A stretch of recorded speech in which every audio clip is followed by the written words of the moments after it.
Hello students, in this part we are going to learn about the multiplication of a vector by a real number.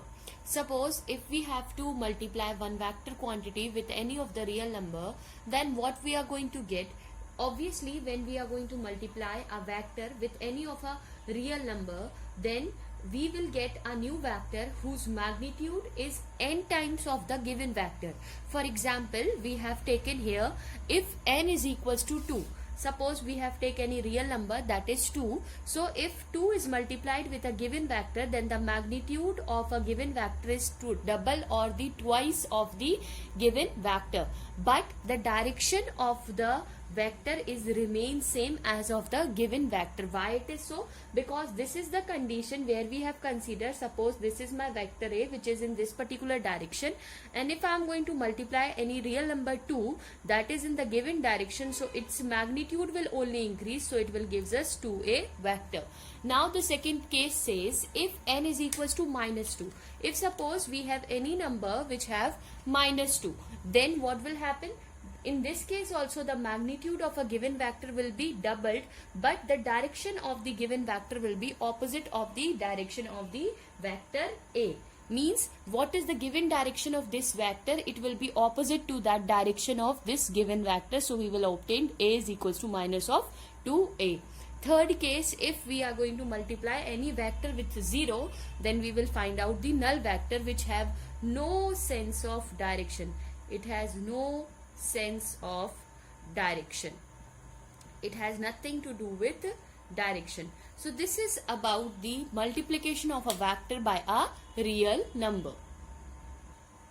Now we are going to discuss with the multiplication of a vector by a scalar quantity. So if suppose we already discussed what is a scalar quantity and what is vector quantity. So what is a scalar quantity? Which have the direction as well as the magnitude. It has direction and magnitude. What is a scalar quantity? Which have only magnitude. If suppose we are going to multiply one vector quantity with a scalar quantity, we find out that the result will also be a vector quantity. For example, we know that is momentum. Momentum is a vector quantity, right? Because it has a sense of direction. So we know that momentum is what? That is mass into velocity. This will gives us momentum.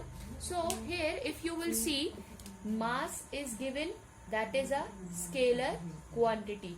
What is velocity? Velocity is a vector quantity. So the product of one scalar and one vector quantity will gives us the resultant, that will also be a vector quantity. So this will be the new vector quantity which we are going to obtain by the multiplication of one scalar and one vector quantity. Okay. So first observation we have find out that the multiplication of a scalar and a vector will gives us a new vector quantity. Okay. Second case, that the unit of the new vector is different than this unit, because mass unit is what? Kg. Velocity unit is what? Meter per second. So the momentum unit will be what? Momentum unit will be kg per meter second. So this will gives us a new unit of a new vector quantity. Okay. Third thing, that the dimension of the new vector quantity will be equal to the dimension of the scalar quantity into the dimension of the vector quantity. So this you have to keep it in mind, that the rule of the multiplication of a vector with a real number, now multiplication with a scalar number or scalar quantity. Okay. Now we are going to discuss with the addition and the subtraction of the vectors. So the first one we are going to discuss about the addition of the collinear vectors. So what are the collinear vectors? Collinear vectors are those vectors which have the equal or unequal magnitudes but in the same direction. What does it mean? It means suppose it has a vector is 3a, means its magnitude is 3, and here I have another vector which have the magnitude of this, but they are in the same direction. Such vectors are called the collinear vectors, which have equal or unequal magnitude but in the same direction. Such vectors are called collinear vectors. So here if we are going to consider one vector we have, that is vector A, and we call this vector as OA, another vector b which have the lesser magnitude than this vector. We called it this vector as b. So how we are going to find out? Because they both are in the same direction, so we can write it down, or we can make this vector as the head of a will be joined with the tail of the b vector, so they will be in the same line. So this we can write it down as OA and B. This will be my B vector and this will be my A vector. So we can find out that the resultant of two or more vector in a single vector which produces the same effect of the individual vector. It means we can write it down that R is equal to, that is the resultant vector is A plus of B. Those vectors which have the same direction but are different magnitude, they can be added this way, A plus of B. Okay. Now we are going to see the addition of two or anti-collinear vectors. What is anti-collinear vectors? Which have the equal or unequal magnitude but their directions are opposite. So when we are going to take its resultant, what we are going to get? This is in the given direction. This is my vector A. So this I can say A, OA vector. Here if you will see, this is in the opposite direction of the B. So how I am going to represent this?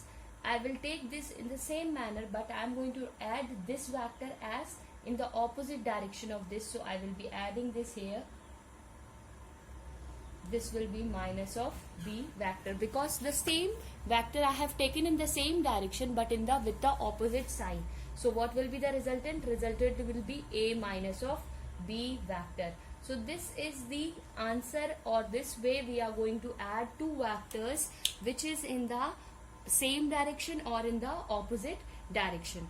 Now if suppose we have, this is the case when we have the direction same or we have the opposite direction that we have discussed. Now what if the direction of the vectors are different, right? It will be pointing in a different direction. Then how we are going to add such vectors? So we are going to add such vectors with the help of the vector addition method, which is your triangle law of vector addition, parallelogram law of vector addition. So we are going to see all these things in detail. Thank you.